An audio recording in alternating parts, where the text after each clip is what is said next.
Okay, so moving along in our commentary on Mark, session 50 now, we're going to discuss this passage about the chief priests and scribes and elders, sort of the whole leadership of Israel, uh, coming to Jesus and asking him by what exousia or authority you do this. And I've several times now have talked about this word, which to me is second nature, just to say exousia. I think it was defined by Foilet as the ability to act unimpeded by any physical, moral, legal obstacle.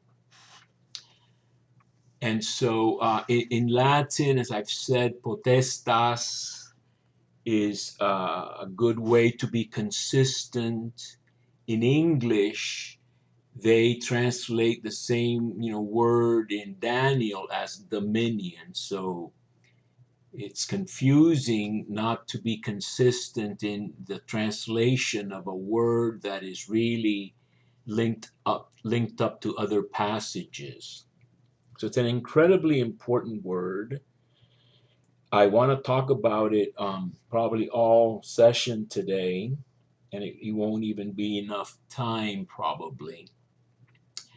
But they're asking Jesus after he has cast out these buyers and sellers from the temple, everybody, by what authority he is doing these things or who gave him this authority.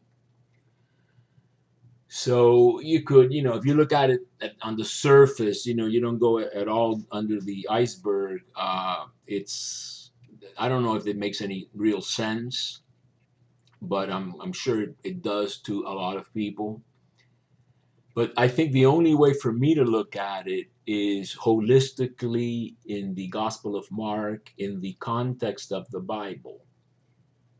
And we've already alluded to and will now continue to link the first exorcism or casting out in Mark 1 with this very passage.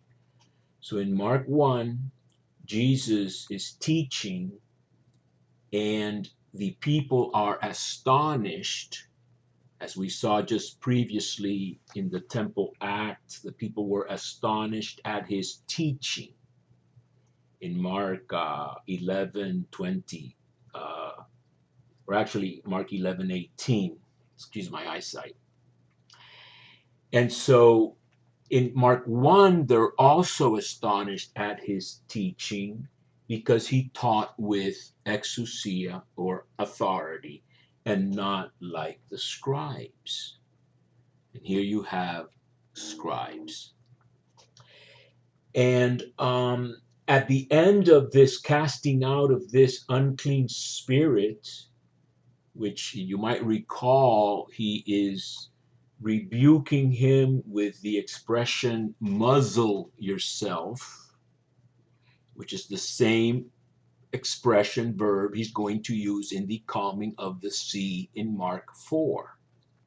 The sea being a demonic place, which we're going to see very shortly in Daniel 7. The beasts come from the sea.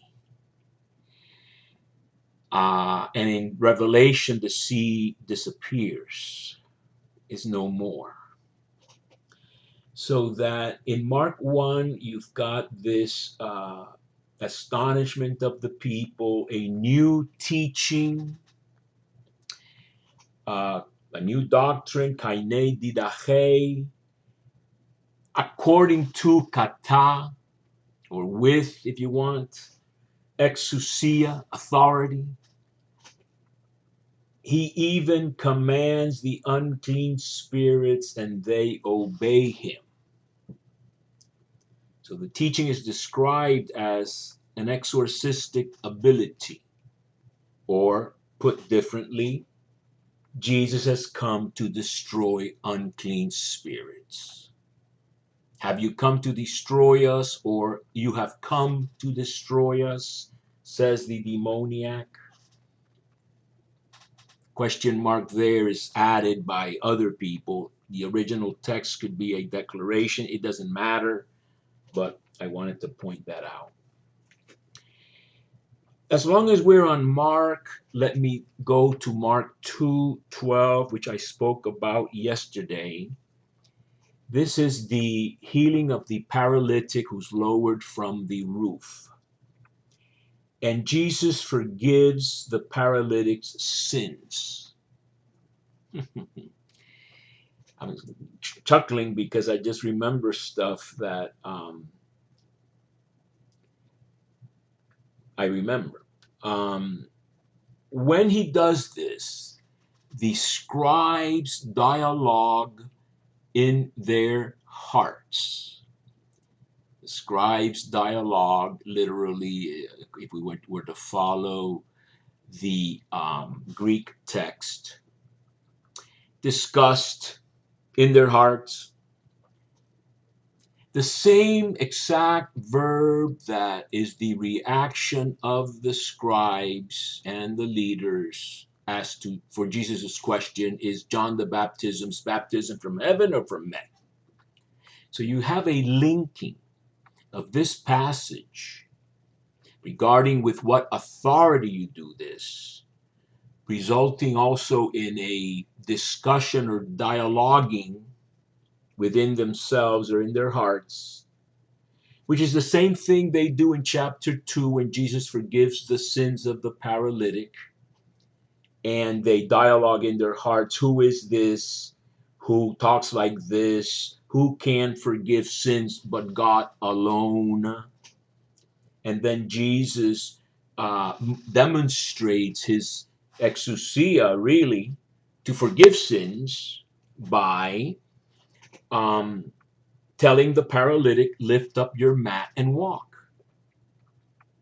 And the phrase in Mark 2:12, or actually 10, so that you know that the Son of Man has exousia upon the earth to forgive sins. And this expression is really all we need to be smack in Daniel 7 and the context, which is that in Greek, the Lord of heaven, God, has exousia and gives it to whomever he wills. And he's going to bestow it thrice, 3 times on the Son of Man in chapter 7.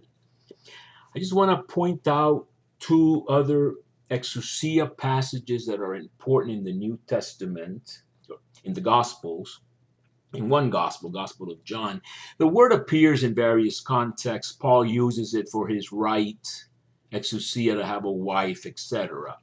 But I just want to point to you 2 places in John that are very, very, very, very interesting. I'll start with the one in chapter 10, the Good Shepherd discourse, where Jesus says, that is why the Father loves me, because I give my life in order to take it up again. No one takes it from me, but I give it of myself or voluntarily. I have exousia to give it, and I have exousia to recover it or take it up again.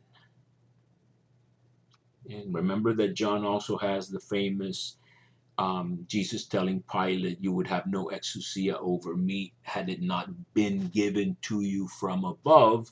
Implication, it can also be removed, as we're going to see in Daniel 7. The other part of John that I wanted to mention was in chapter 5, very important, interesting chapter, where they accuse Jesus of being equal to God or making himself equal to God. And Jesus says that he works on Sabbath too because his Father hasn't ceased working, which is a way of saying the Spirit hovering over the waters of the deep in Genesis 1 is an unfinished job. Even after the flood, the job is unfinished. You need this final purification with fire, etc. You can read about that in my website when I talk about Enoch. In my intro to the Bible, I have a session on First Enoch, Qumran, and Daniel. So that in chapter 5, after this language, he starts talking about the judgment. The Father judges no one, but he has given judgment to the Son. Judgment being something you would do on a throne. We're going to see that in Daniel 7. They set up thrones, and traditionally in the Jewish tradition, one throne is for the Ancient of Days, El, the hoary, bearded, white-bearded God that sits on Mount Zaphon in the north, with his sons of God surrounding him, his celestial court, or Sod, as they call it in Hebrew. You know, the divine council, the kitchen cabinet, I called, which is what prophets have access to. That's how they know it from the horse's mouth what God's will is, not by pretending to know it, as the false prophets do. And so what I want to read is 5:27 in John. It says, he has given him Exousía to judge, because he is the Son of Man. That's an unusual use of Son of Man in John. So I wanted to point that out. Now let's get to Daniel 7, which I described as kind of like the history of the world, looked at theologically or in biblical theological terms. Adam was given dominion over the beasts and everything else. And sin removed that dominion so that the beasts became the ones in charge. Adam was supposed to be the gardener, taking care of the garden. Jesus will be the new gardener when Mary Magdalene says he's the gardener. By mistake. Not. And so in Daniel 7, what you have is this history of the empires. These are the beasts. And of course, they come from the sea. By the way, this is in Aramaic. This is the last chapter in Daniel in Aramaic. Hebrew begins with chapter 8. I think the Aramaic is a sign of the lateness of the book. I think the book goes back to old traditions, maybe some about...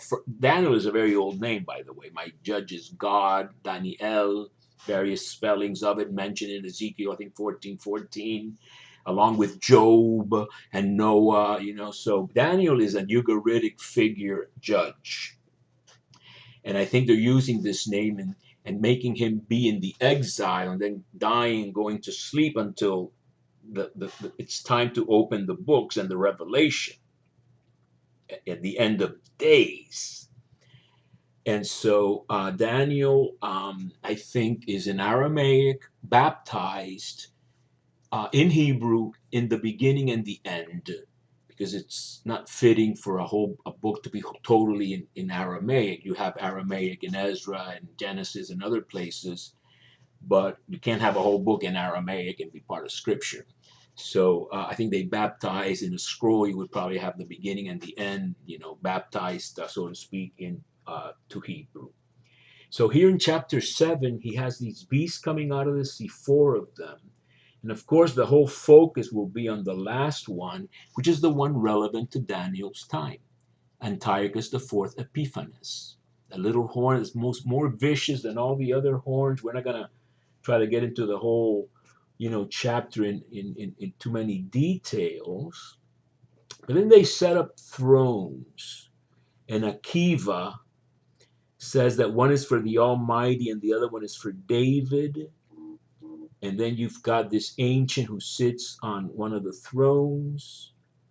And there are fire, flames, and myriads and myriads serve him. Cultic term.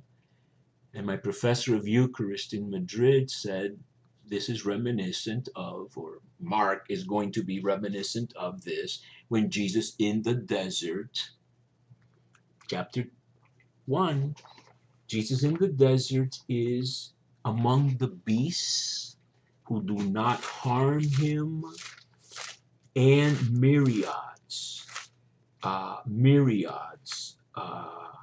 serve him. The angels served him, not myriads, but definitely the myriads. I think in Daniel would be heavenly creatures, angel types.